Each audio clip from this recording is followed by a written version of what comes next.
믿음의 눈이라는 제목으로 함께 은혜를 나누겠습니다. 오늘 이 말씀은 예수님이 예루살렘으로 올라가는 상황에서 일어난 일들인데요. 먼저 17절 말씀을 보시면 예수께서 예루살렘으로 올라가려 하실 때에, 그래서 올라가려고 할 때 일어난 일처럼 느껴지는데, 조금 더 정확한 번역을 하면 올라가고 있을 때라고 번역하는 것이 더 좋습니다. 그러니까 지금 이미 예루살렘을 향해 가기 시작을 하신 거예요. 올라가고 있는 중입니다. 오늘 그 20장 29절에 가보면 여리고에서 출발한 걸 알 수 있어요. 여리고에서 출발을 해서 예루살렘을 향해 올라가고 있는 길입니다. 근데 이게 뭘 중요할까요? 이게 왜 중요하냐면 예수님이 예루살렘에 많이 다니셨어요. 절기 때마다도 가시고 일 있으면 가시고 예루살렘에 많이 가셨다고요. 근데 이번 예루살렘 여정이 왜 중요하냐? 마지막 길이기 때문에 그런 거예요. 마지막 길. 이제 예루살렘에 마지막으로 올라가시면 그 안에서 무슨 일이 벌어져요? 그렇죠. 예수님이 붙잡히시고 십자가에 못 박히시는 그 마지막 여정이란 말이에요. 그러니까 우리가 지키는 그 절기로 말하면 이제 곧 돌아오는 주일이 종려주일이고 고난주간이고 그런 거예요. 그러니까 이제 예수님이 지금부터 일주일 그 상간에 십자가에 못 박히시는 그런 상황이 되는 거죠.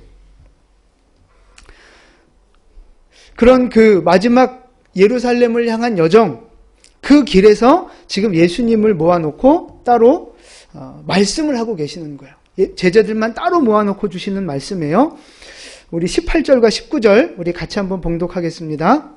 보라 우리가 예루살렘으로 올라가노니 인자가 대제사장들과 서기관들에게 넘겨지매 그들이 죽이기로 결의하고 이방인들에게 넘겨주어 그를 조롱하며 채찍질하며 십자가에 못 박게 할 것이나 제3일에 살아나리라.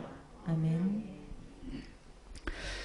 자, 예루살렘에 가면 무슨 일이 벌어질지 또 어떻게 죽을지를 미리 다 설명을 하고 계시는 거예요. 근데 여러분, 예수님이 이 말씀을 지금 처음 하신 건가요? 아니에요? 그거 언제 또 얘기하셨어요? 옛날에. 이미 2번을 말씀을 하셨고 오늘 3번째 말씀을 하시는 거예요. 근데 제자들이 이 예수님의 말씀을 깨달았어요? 못 깨달았어요? 어떻게 알아요? 오늘 본문을 보면 그걸 잘 몰라요. 제자들 반응이 없으니까. 그런데 똑같은 상황을 누가복음에서 기록했는데 거기 가보면 뭐라고 돼 있느냐면 제자들이 이것을 하나도 깨닫지 못하였으니 이렇게 돼 있어요. 하나도 깨닫지 못했다는 거예요. 제가 지난번에 드린 설교 말씀대로 여전히 뭐가 파악이 안 돼요? 주제 파악이 안 되고 있는 상황이란 말이에요. 그러면 예수님은요, 제자들이 이걸 깨닫지도 못하고 있는데 왜 이 똑같은 말씀을 자꾸만 반복하고 계실까 하는 겁니다. 그리고 이 마태는요, 이걸 기록한 마태는 이제 똑같이 반복하고 또 알아듣지도 못하고 이 얘기는 굳이 빼도 되잖아요. 빼놓고 기록을 해도 되는데 왜 굳이 마태는 이걸 또 기록하고 있느냐 하는 것입니다.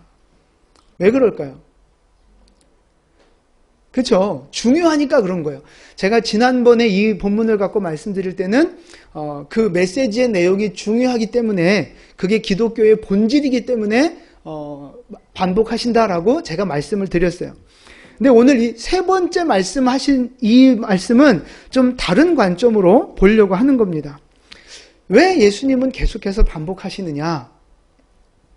제자들을 준비시키기 위해서 반복하고 계시는 거예요. 준비시키려고. 이제 일주일 상간 안에 며칠 있으면 예수님이 붙잡히세요. 그리고 십자가에 못 박혀서 죽으신다고요. 그때 목자를 잃은 양처럼 도망가지 말고 실족하지 말고 그때 이 말씀을 기억하고 담대해져라. 믿음으로 승리해라. 지금 그 준비 교육을 지금 시켜놓고 계시는 거죠. 근데 실제로 그 겟세마네 동산에서 가룟 유다가 예수님 잡으러 오잖아요. 군사들을 데리고. 그때 제자들이 어떻게 했어요? 다 튀었죠. 뭐 약간 뭐 이렇게 좀 베드로가 저항을 하긴 했지만 뭐 다 필요 없고 결국은 다 도망갔단 말이에요. 그리고 그 재판을 받는 그 현장에서 베드로가 또 예수님을 3번이나 부인하고 도망쳐 나오잖아요. 예수님이 십자가에 못 박혀 죽으시는 그 피 흘리시는 그 현장에 제자들 중에 누가 거기 있었어요? 제자 중에 요한만 그 자리를 지키고 있었다고요. 나머지 제자들은 다 도망가고 없었어요. 무서워서 숨고 막 그랬단 말이죠. 그럼 여러분 보세요. 만약에 예수님이 반복해서 가르쳐 주신 이 말씀을 제자들이 깨닫고 마음에 깊이 새기고 있었다면 예수님이 실제로 잡혀가실 때, 못 박혀 죽으실 때 제자들이 이렇게까지 낙심하거나 도망가거나 부인하거나 그러지는 않았을 거란 말이죠. 그럼 제가 상상을 한번 해봤어요. 여러분도 한번 상상해 보세요. 만약 제자들이 이 중요한 기독교의 본질을 새겨듣고 깨닫고 마음에 새겼어요. 근데 예수님이 붙잡혀가요. 십자가에 못 박혀 죽어요. 그럼 여러분이 제자라면 어떻게 하셨겠어요?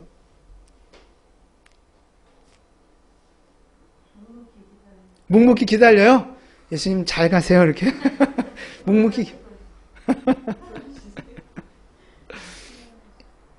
여러분 잘 생각해보세요. 여러분 같았으면 어떻게 했을까?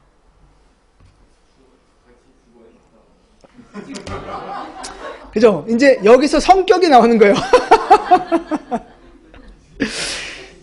네, 그죠? 이제 맹집사님 같은 믿음을 가진 사람은 이제 그런 거죠. 이제 딱 가룟 유다가 이제 그 군인들 데리고 잡으러 오면 드디어 올 것이 왔구나. 자, 준비됐지? 이제 그러면서 그 가룟 유다한테 그러는 거죠. 나도 잡아가라. 내가 예수다. 막 이러면서 나도 잡아가라.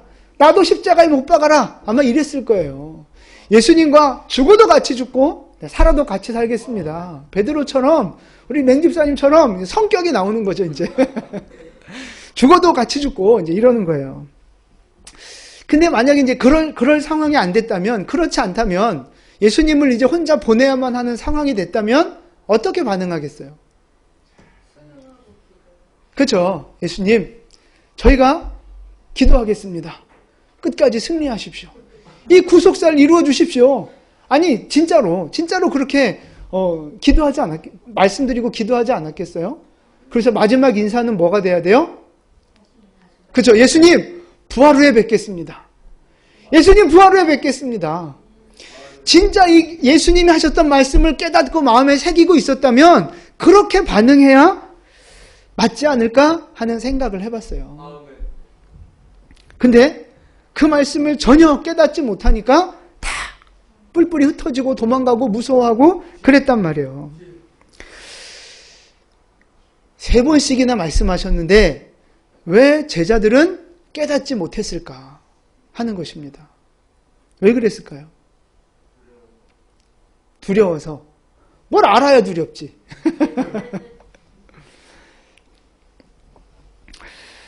제자들 머릿속에 딴 생각이 가득 차 있었기 때문에 그런 거예요. 이제 요거는 20절부터 나오는 다음 주 말씀인데요. 그 20절부터 무슨 이야기가 나오느냐 하면 그 요한 어머니가 와서 예루살렘에 가시면 한 자리 하실 텐데 왕이 되실 텐데 그때 우리 한 자리 주십시오 이 얘기하고 있는 얘기가 나와요. 그러니까 제자들이 이름도 막 싸우고 이제 막 이게 나온단 말이죠. 그러니까 지금 이 제자들의 머릿속에는 무슨 생각으로 가득 차 있어요? 그죠? 세상에서 한 자리 하고 높아지고 자기가 이제 잘 풀릴 거 생각하고 있단 말이에요. 지금까지 3년 반 동안 고생한 거 이제 끝이다. 예수님이 예루살렘에 올라가면 우리는 드디어 한 자리 한다. 이 생각으로 지금 가득 차 있는 거예요. 그러니까 예수님이 그렇게 중요하다고 말씀하셔도 그거를 못 알아먹고 있는 거예요. 들어오지 않는 거예요.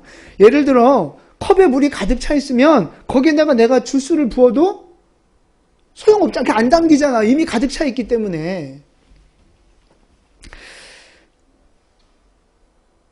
그래서 그렇게 반복하고 반복해도 알아듣지를 못하는 거죠.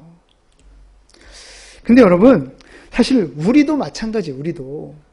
보세요. 예수님이 우리에게 말씀을 하시잖아요. 몇 번 말씀하셨어요? 자, 전도해라 하는 말씀 몇 번 하셨을까요? 기억이 없어요? 완전 오리발이네. 셀 수가 없어요. 용서해라? 셀 수가 없어요. 십자가를 져라? 자기를 부인해라? 뭐 이런 말씀을 우리가 성경을 읽으면서도 듣고 설교를 통해서도 듣고 수없이 하나님의 말씀을 듣고 있다고요. 그래서 예수님이 다시 오실 거다? 너희는 심판을 준비해라? 혼인잔치 준비해라? 끝까지 사명을 감당해라? 이런 말씀을 우리에게 지금도 반복하고 계신다고요. 주야로 말씀을 묵상해라. 기도해라. 반복이에요. 반복. 사실 우리가 평생 읽는 신앙 이 경전이 이거 하나잖아요. 어느 분이 이 성경 처음 예수님 믿고 성경을 이렇게 다 읽었어요. 창세기부터 계시록까지. 그리고 나서 목사님한테 질문하더래요. 목사님, 두 번째 성경은 어디 있습니까?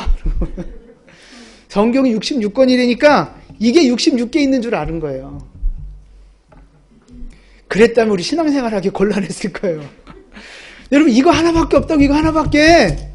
평생이 66권이 성경책 가지고 우리에게 예수님이 반복하신다고요. 반복하신다고요. 하실 말씀 또 하고 또 하고. 사실 우리가 듣는 설교도 마찬가지 아니겠어요? 다 거기서 그 얘기예요, 사실은. 똑같은 얘기 반복하고 있다고요. 근데 이런 이야기들을 왜 반복하고 계시는 거예요? 못 알아쳐먹으니까.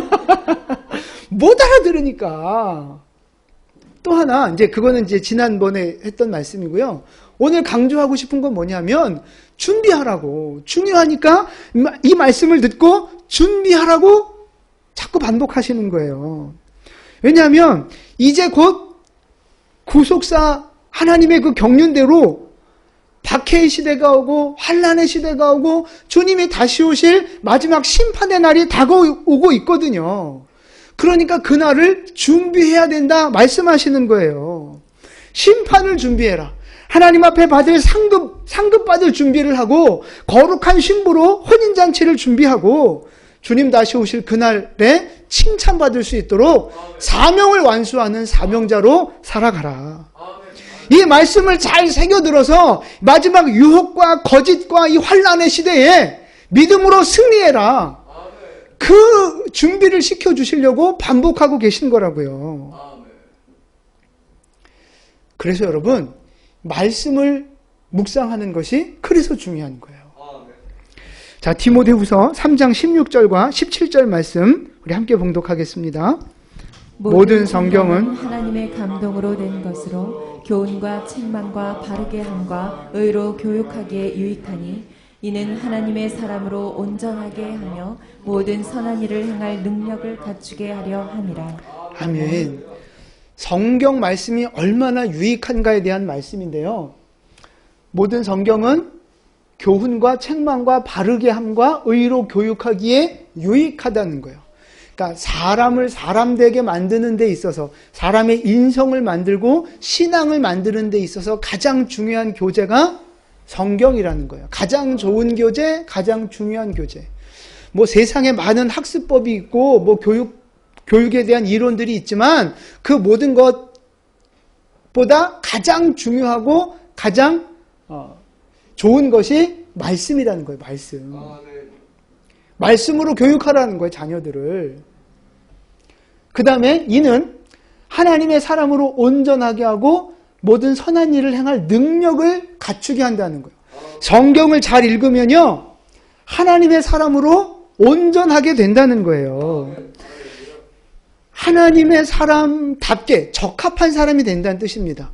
하나님의 뜻에 맞는 하나님의 온전한 사람이 된다는 거예요. 그리고 갖추게 한다. 이 말은 준비시킨다 하는 말씀이에요.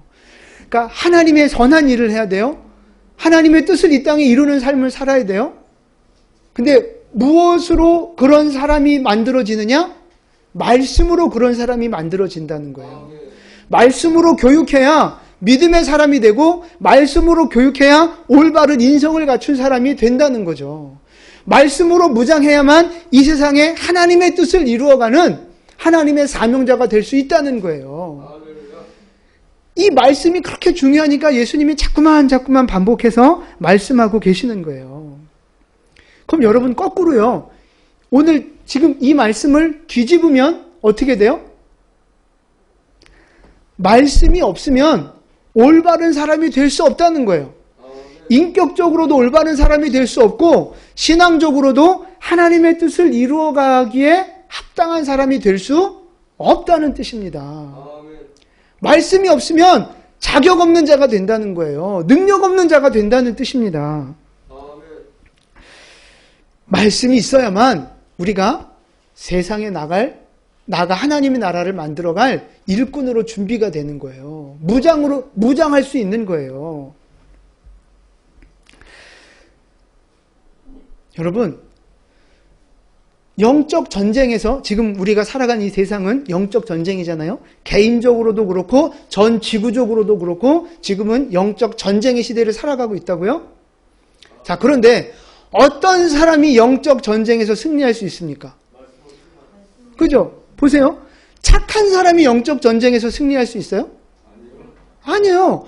봉사 많이 하는 사람이 영적 전쟁에서 승리할 수 있어요?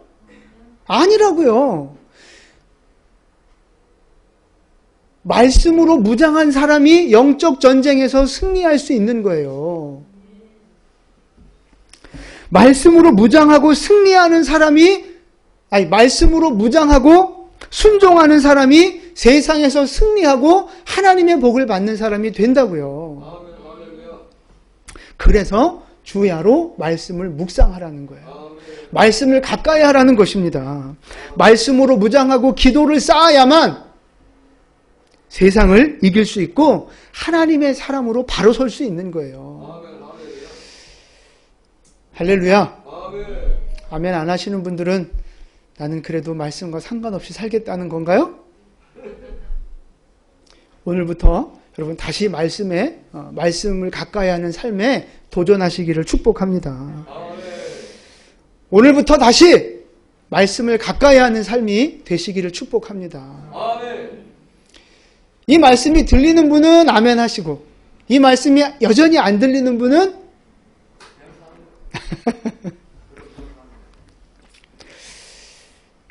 아직도 이 말씀이 진짜 이렇게 생명처럼 안 들리는 분들이 있을 수 있어요. 왜 그래요? 예수님이 이렇게 반복하듯이 반복해도 제자들이 못 알아듣는 것처럼 이렇게 강조하고 똑같은 설교를 들어도 여전히 깨닫지 못하는 사람들이 있어요. 왜 그런 걸까요? 머릿속에 다른 게 가득 차 있어서 그렇다니까요. 아까 제자들처럼 세상의 것이 가득 차 있는 거예요.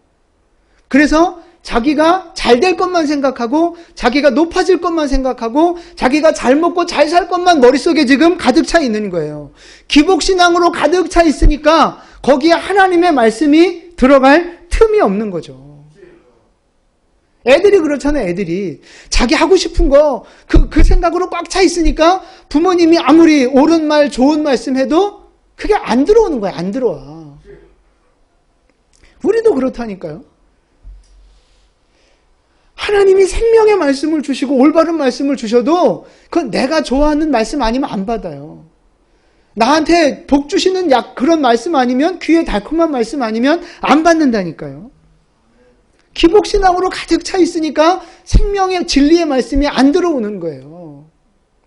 그러면 그렇게 살면 결과가 뭐예요? 나중에 고난이 오고 끌려가고 십자가에 못 박히고 이런 인생의 물질의 고난 오고 여러 가지 환경과 질병의 고난이 오면 어떻게 해요? 넘어지는 거예요. 도망가는 거예요. 제자들처럼. 낙심하고 원망하고 불신하고 두려워해서 숨고 막 이렇게 되는 거죠. 여러분 생각해 보세요. 지금 여러분 마음을 채우고 있는 게 뭡니까? 지금 여러분의 마음속에 뭐가 채워져 있냐고요. 말씀으로 채워져 있습니까? 천국 소망으로 채워져 있습니까? 아니면 그냥 내 문제, 나 잘 먹고 잘 살 문제, 그것만 채워져 있습니까? 보셔야 돼요. 이건 어떻게 알 수 있어요? 내가 하나님의 말씀이 지금 들려지는가를 보시면 돼요. 하나님의 말씀이 들려지십니까, 여러분? 이 십자가에 대한 말씀이 들려지십니까? 주님의 다시 오실 재림에 대한 이 말씀이 들려지십니까? 영적 전쟁에 대한 이 말씀이 들려지고 깨달아지십니까? 이게 깨달아지고 들려지는 분들은 그나마 감사한 거예요, 진짜. 근데 이게 아직도 안 들려지는 분들은 세상에 그 기복신앙이 아직도 가득 차 있다는 거죠. 여러분, 하나님의 말씀에 조금 더 집중하시는 여러분 되시기를 축복합니다. 큐티 하시고 성경 통독하시고 말씀을 자꾸 들으려고 애를 좀 쓰시기를 바라요. 기도도 하시고 여러분 새벽 기도도 좀 나오시고 시간을 정해서 장소를 정해서 하나님 앞에 기도하시라고요. 그래야만 고난이 와도 승리할 수 있다니까요. 예수님을 빼앗겨도 도망가지 않고 낙심하지 않을 수 있는 거예요. 여러분 잘 보세요. 이 종말은 반드시 오게 돼 있어요. 하나님의 심판은 반드시 오게 돼 있어요. 믿으십니까? 잘 안 믿는 분도 있을 수 있는데 상관없어요. 내가 믿든지 안 믿든지 예수님은 다시 오십니다. 내가 그 사실을 알든지 모르든지 주님은 다시 오셔서 우리를 심판하신다고요. 예수님 오셔서 우리를 심판하시는데 그날 주님 앞에 서갖고 예수님 난 몰랐어요. 그럼 예수님이 몰랐어? 그럼 넌 좀 봐줄게. 이렇게 하실까요? 천만의 말씀이요. 천만의 말씀. 내가 알든지 모르든지 상관없이 주님은 오셔서 우리를 심판하신다고요. 다시 오셔서 우리를 심판하신다고요. 여러분 오늘 저녁에 해가 지고 내일 아침이면 해가 뜬다는 믿음이 있어요, 없어요? 그 믿음이 있든 없든 상관없이 오늘 밤에 해는 지고 내일 아침 해가 뜬다니까요. 여러분이 착하게 살면 해가 길어지고 나쁘게 살면 해가 짧아져요? 전혀 상관없어요. 나와 상관없이 이 세상은 그렇게 돌아간단 말이죠. 이 영적인 구속사도 마찬가지예요. 내 믿음과 상관없이 내가 하나님 앞에 어떻게 사느냐 상관없이 주님은 다시 오신다고요. 오셔서 우리를 심판하신다고요. 상 줄 자는 상 주시고 벌 줄 자는 벌 주신다고요. 여러분 이게 정해져 있는 하나님의 시간표예요. 그러니까 내 믿음과 내 깨달음과 상관없이 주님은 오신다고요. 그러니까 제가 그걸 가르쳐드리고 말씀을 드리는 거예요. 그러니까 어떻게 살아야 돼요? 준비하며 살아야 돼요. 말씀대로 준비하며 살아야 된다고요. 주님이 다시 오실 그날을 준비하면서 말씀으로 무장하고 기도로 무장해서 끝까지 이 마지막 시대에 승리할 수 있는 믿음의 준비를 하셔야 한다는 겁니다. 여러분 그래서 말씀드리는 거예요. 말씀으로 돌아가시고 다시 여러분 기도의 불을 붙이는 여러분 되시기를 축복합니다. 저희 마지막 시대에 주님 앞에 믿음으로 끝까지 승리하셔서 주님 다시 오실 때 영광 중에 주님을 만나는 우리 모두 되시기를 예수님의 이름으로 축원을 드립니다. 아멘. 이번에는 이 똑같은 말씀을 하시는 이 예수님께 좀 초점을 맞춰봤으면 좋겠어요. 자, 예수님께서 18절, 19절 뭐라고 말씀을 하시는가 한번 보세요. 같이 읽겠습니다. 보라, 우리가 예루살렘으로 올라가노니 인자가 대제사장들과 서기관들에게 넘겨짐에 그들이 죽이기로 결의하고 이방인들에게 넘겨주어 그를 조롱하며 채찍질하며 십자가에 못 박게 할 것이나 제3일에 살아나리라. 아멘. 18절 말씀을 보세요. 예수님이 예루살렘에 올라가시면 어떻게 돼요? 대제사장들과 서기관들에게 넘겨진다. 누구에 의해서 넘겨져요? 누구에 의해서? 가룟 유다가 팔아먹잖아요. 가룟 유다에 의해서 대제사장 그룹에 팔려진단 말이에요. 그러면 그들이 어떻게 해요? 죽이기로 결의한단 말이죠. 결의한다는 거예요. 그러니까 불법적인 재판이 진행이 되잖아요. 대제사장 집에서 그 빌라도 총독들에서 불법 재판이 진행되잖아요. 밤새. 지금 그거를 다 보고 계시는 거예요. 예수님은. 그 상황이 어떻게 전개되는지를 다 알고 계시는 거예요. 그래서 19절에 이방인들에게 넘겨진다 그러잖아요. 빌라도 총독에게 넘겨지고 로마 군인들에게 넘겨지는 걸 지금 보고 계시는 거예요. 그래서 어떻게 돼요? 조롱당하고 채찍질당하고 십자가에 못 박히신다는 것을 지금 알고 계시는 거예요. 어떻게 고난을 당할지, 채찍 맞고 침뱉음 당하고 어떻게 고난 당할지를 예수님은 지금 정확하게 보시고 다 알고 계시는 거예요.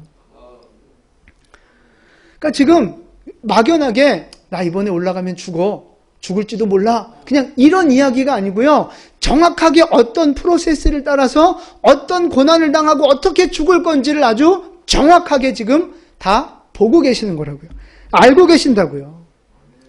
뭐 당연하겠죠? 예수님은 하나님이시니까. 100% 육체를 가진 인간이면서도 동시에 하나님이시니까 다 알고 계신다고요. 근데 중요한 건 제가 묵상을 하다가 어떤 일이 벌어질까를 마치 미리 예언자처럼 이렇게 다 보시는 거, 그것뿐만 아니라는 거죠. 조롱당하시고 채찍 맞으실 때 그 아픔. 그것도 신적인 권능으로 100% 미리 당겨서 체험하셨을 거라는 거예요. 저는 그런 이제 생각이 좀 들었어요.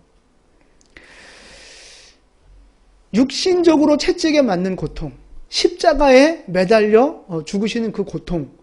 여러분 사실 이게 중요한 게 아니에요. 더 중요한 예수님이 겪으신 고통이 뭔지 아세요? 죄인이 되시는 고통이에요. 100% 죄가 없으신 순결하신 그 예수님이 죄를 죽기보다 싫어하시고 저주하신 그 예수님이 모든 죄를 뒤집어 쓰고 죄인이 되셨잖아요. 그게 하나님에게는 견딜 수 없는 고통이고 아픔이란 말이에요. 사실 예수님이 견딜 수 없었던 건 육체적인 고통, 그게 전부가 아니라고요.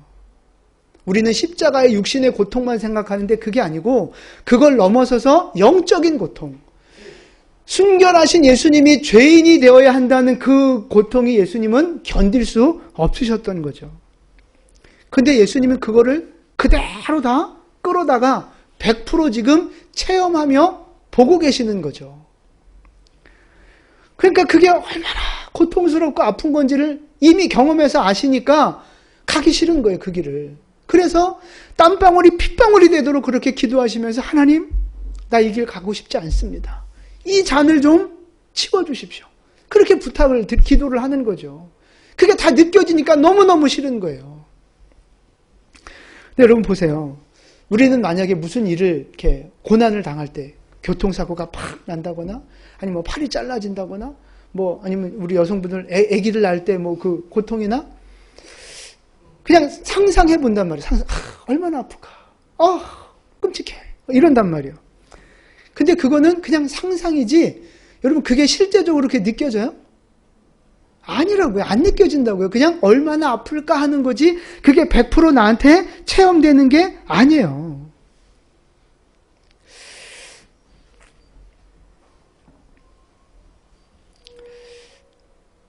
우리가 은혜 받고 하나님 앞에 기도할 때 그러잖아요. 주님 따라가겠습니다. 순교하라면 순교도 하겠습니다. 여러분 순교 어떻게 당해요?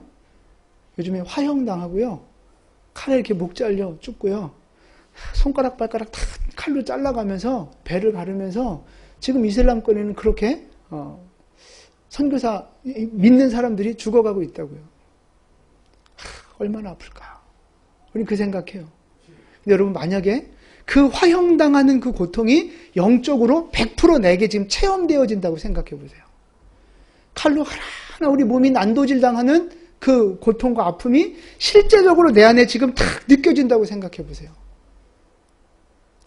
그걸 느끼면서도 주님, 내가 주님의 길 가겠습니다. 나도 이 순교의 길 가겠습니다. 그럴 수 있겠어요? 못해요. 안 되는 거라고요.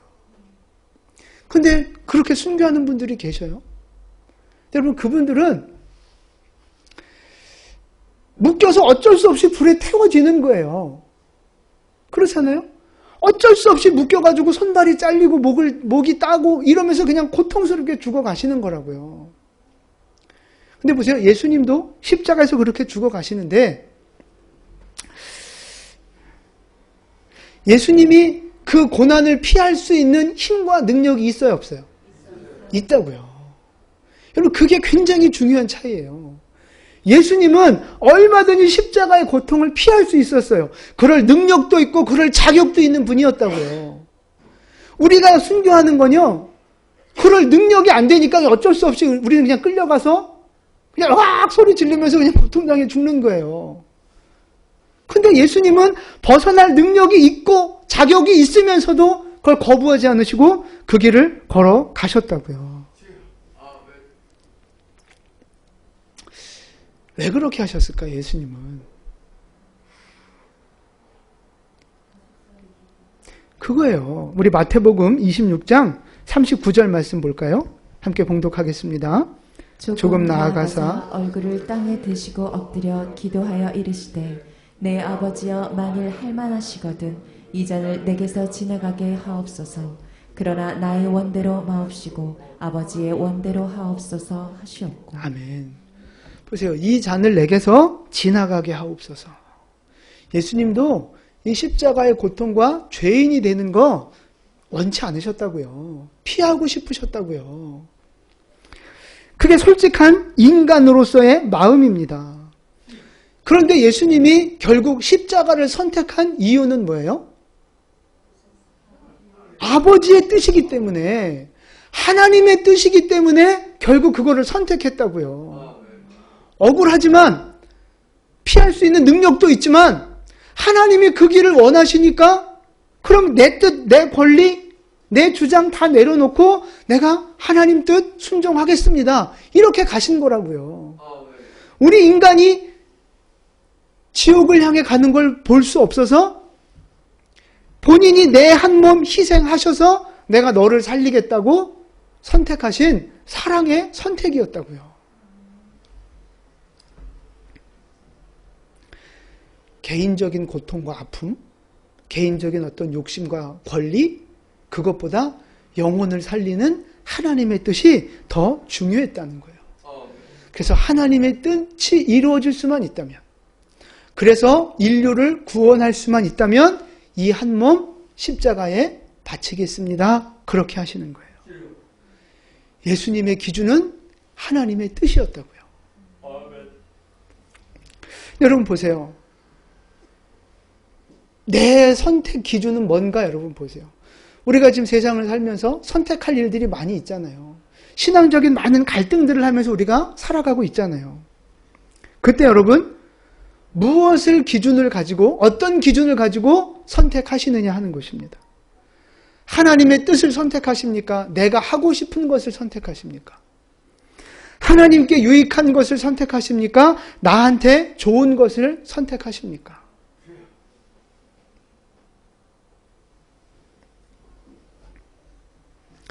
우리 선택의 기준이 하나님이 되어야 한다고요. 하나님이.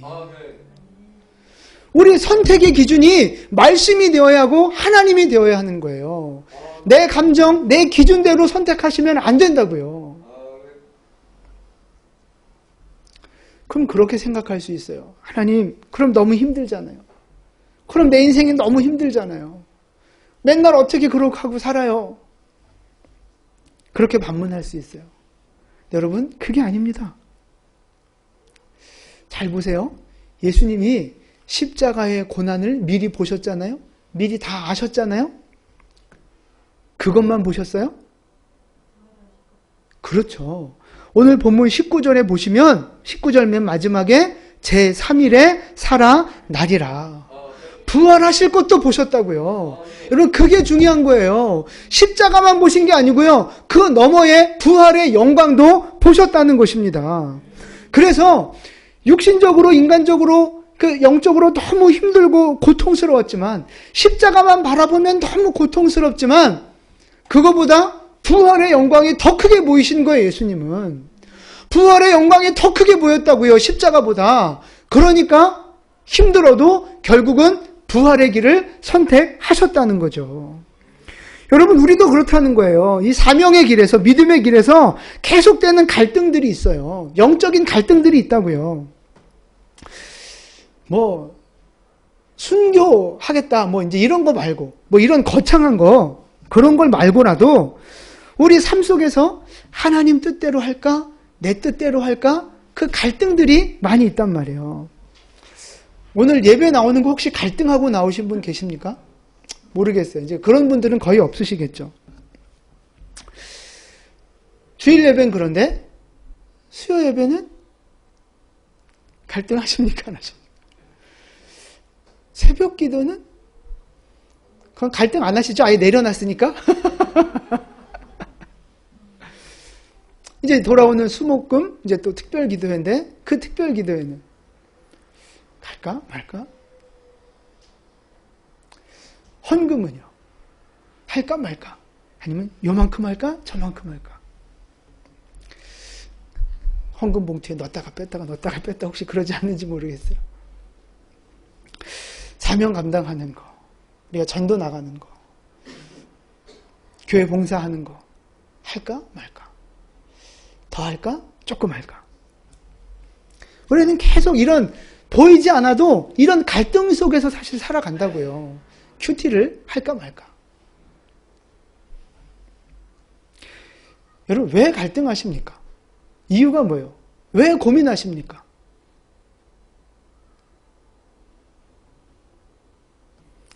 마치 고민 안 하시는 분들처럼 대답을 안 하시네요. 왜 고민하세요? 내가 손해보고 더 힘들어질 거라고 생각하는 거죠. 아니, 내가 헌금 더 하면 당연히 내가 써야 될 돈이 100만 원인데 여기서 5만 원 하는 거하고 10만 원 하는 거하고 내 남아있는 재정이 차이가 나잖아요. 당연히 갈등할 수밖에 없죠.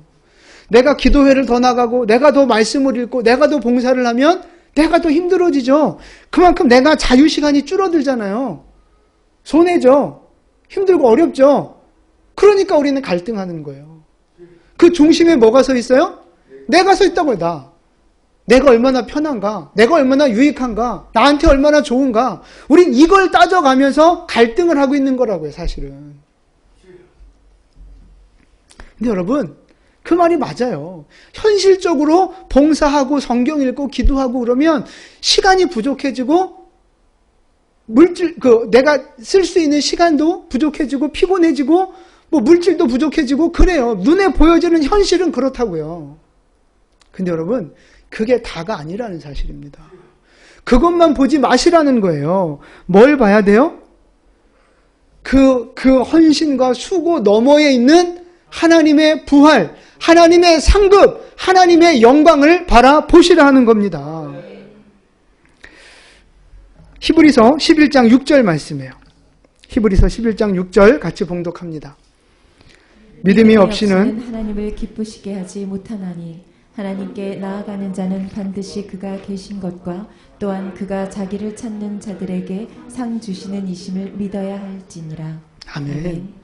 하나님은 상 주시는 분이라고요. 상 주시는 분. 그걸 바라보라 하시는 거예요. 어떤 상을 주세요? 얼마나 많은 상을 주세요? 삭스를 주시는 게 아니에요. 품삯을 주시는 게 아니에요. 품삯은요, 내가 일한 만큼 주는 거예요. 시급 10,000원이면 1시간 일했으면 10,000원만 주시는 거예요. 근데 주님은 품삯을 주시는 게 아니에요. 뭐를 주신다고요? 상을 주신다고요. 상을. 다른 말로 말하면 보너스? 이제 이런 걸 주신다는 거죠. 그건 내가 얼만큼 일했느냐와 상관없이 하나님이 사랑으로 주시는 거예요. 사랑으로 주시는. 그래서 우리에게 품삯을 주시는 게 아니라 상을 주신다고 말씀하고 계세요. 여러분, 상 주시는 하나님을 믿으시길 바랍니다. 얼만큼 주실까요? 얼만큼 많이? 그걸 아는 사람이 그래? 로마서 8장 18절 보세요. 같이 봉독하겠습니다. 생각하건대 현재의 고난은 장차 우리에게 나타날 영광과 비교할 수 없도다. 아멘. 지금 우리가 주님을 위해 당하는 고난, 그것하고 비교할 수 없는 영광을 우리에게 주신다는 거예요. 내가 주님을 위해 헌신하고 수고하고 봉사한 거, 그것과는 비교할 수 없는 하늘의 상급과 복으로 우리를 채워 주신다는 겁니다. 아니, 하늘에 가서야만 받을 수 있는 게 아니고요, 이 땅에서도 누리게 하신다고 분명히 말씀하셨어요. 100배나 누리게 하신다고, 충분히 누리게 해주신다고 우리에게 약속하셨다고요. 여러분, 이 말씀이 믿어지십니까? 안 믿어지시죠? 믿어지십니까?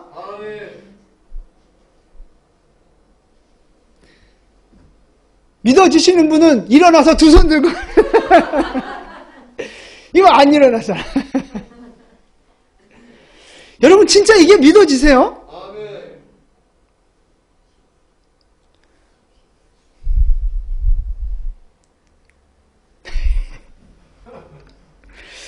내 헌신과 비교할 수 없는 상급을 주신다는 게 진짜 믿어지세요? 여러분, 그러면 이렇게 살 수 없죠. 여러분, 그러면 주님 앞에 이렇게 살 수 없죠. 믿어지십니까? 아멘. 그 아멘의 크기로 믿음을 측정하는 게 아니라고요. 우리의 실천과 순종으로 그 믿음을 증명해 내는 거예요. 우리의 믿음과 순종으로 그 믿음을 보여드리는 것입니다. 여러분, 십자가의 고난, 내 헌신, 이게 더 크게 보이십니까? 아니면 부활과 상급과 영광이 더 크게 보이십니까? 여러분이 지금 겪고 있는 고난과 헌신이 더 크게 보이십니까? 하나님이 주실 상급이 더 크게 보이십니까? 예, 그걸 보실 수 있는 믿음의 눈이 열려지셔야 돼요. 예수님은 믿음의 눈으로, 신적인 권능으로 그 부활의 영광을 보셨기 때문에 십자가의 고난도 감당하실 수 있었던 거죠. 우리에게도 그 믿음의 눈이 필요하다는 것입니다. 지금 당장 내 눈앞에 있는 어려운 현실, 지금 당장 내가 이렇게 하나님 앞에 살면 내가 얼마나 힘들고 얼마나 손해볼까? 이 헌신을 인간의 기준으로 측정하는, 눈에 보여지는 이거를 넘어서서 그 뒤에 하나님이 주실 상급과 영광, 비교할 수 없이 갚아주실 하나님의 축복들, 그걸 바라보는 믿음의 눈이 우리에게 열려져야 한다는 것입니다.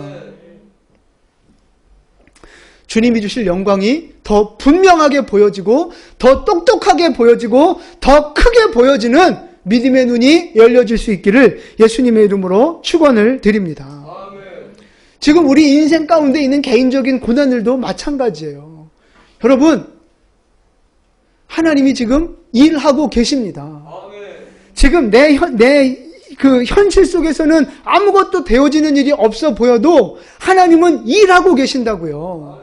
그 믿음의 눈이 열려질 수 있기를 축복합니다. 그 믿음의 눈이 열려지는 사람은 어떻게 살겠어요?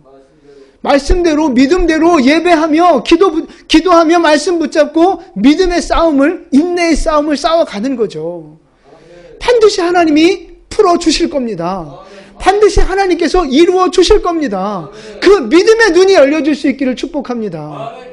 안 보여지면, 그게 안 보이면 어쩔 수 없죠. 그럼 낙심하고 원망하고 불평하고, 안 보여지니까, 영적으로 맹인이니까 안 보여지니까 이해가 돼요.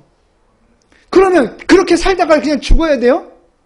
아니라고요. 그 믿음의 눈을 열어서 진짜 진리를 보시라고요. 하나님의 일하심을, 하나님이 갚아주심을, 그걸 볼 수 있는 눈을 여시라는 거예요. 왜 맹인처럼 그렇게 앞을 못 보고 영적인 세계를 못 보고 고생하다 원망하다 그렇게 살면서 힘들어하느냐 이거죠. 그게 너무 안타깝고 답답하니까 말씀을 드리는 거예요. 믿음의 눈을 여십시오. 어떻게 열어요? 말씀을 보시라고요. 기도하시라고요. 하나님을 예배하시라고요. 그렇게 해야 믿음의 눈이 열려지는 거예요. 하나님 앞에 그렇게 엎드려야 하나님이 은혜를 주시고 믿음의 눈을 열어서 부활의 영광, 비교할 수 없는 상급을 보게 하실 겁니다. 여러분, 그 믿음의 결단이 우리에게 있기를 축복합니다. 그 상급과 영광이 더 분명하게 보여지고 더 크게 보여져서 주저없이 헌신하시고 아낌없이 십자가를 지고 나아가는 사명자로 끝까지 승리하는 여러분 되시기를 예수님의 이름으로 축원을 드립니다. 아멘. 기도하겠습니다.